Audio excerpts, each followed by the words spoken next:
2024 Ballon ডি'অরের শীর্ষ 5 ফুটবলারের তালিকা প্রকাশ করা হয়েছে, যেখানে বেশ কিছু বিখ্যাত ফুটবলার নিজেদের জায়গা করে নিয়েছেন।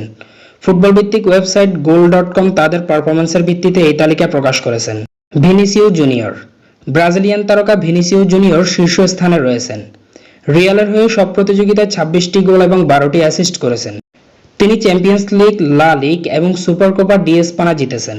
রদ্রি। দ্বিতীয় স্থানে রয়েছেন ম্যানচেস্টার সিটির ফুটবলার রদ্রি। তার জার্সিতে তিনি 12টি গোল এবং 15টি অ্যাসিস্ট করেছেন। প্রিমিয়ার লিগ, ক্লাব বিশ্বকাপ, ইউএফা সুপার কাপ এবং জাতীয় দলের হয়ে ইউরো জিতেছেন। Jude Bellingham. ইংলিশ তারকা জুড বেলিংহাম রয়েছেন তৃতীয় স্থানে। তিনি 27টি গোল এবং 17টি অ্যাসিস্ট করে রিয়ালের হয়ে প্রথম মৌসুমে দুর্দান্ত পারফরম্যান্স করেছিলেন। দানি কারবাহাল। চতুর্থ স্থানে রয়েছেন রিয়ালের ডিফেন্ডার দানি কারবাহাল, যিনি 2023-24 মৌসুমে 60টি গোল এবং 8টি অ্যাসিস্ট করেছেন। রিয়ালের হয়ে তিনি চ্যাম্পিয়ন্স লিগ এবং লা লিগ সহ ইউরো শিরোপাও জিতেছেন। Lautaro Martinez. পঞ্চম স্থানে রয়েছেন আর্জেন্টাইন ফরওয়ার্ড লাউতারো মার্টিনেস। তিনি ইন্টারের হয়ে 35টি গোল এবং 8টি অ্যাসিস্ট করেছেন। পাশাপাশি সিরিয়া এবং কোপা আমেরিকা শিরোপাও জিতেছেন।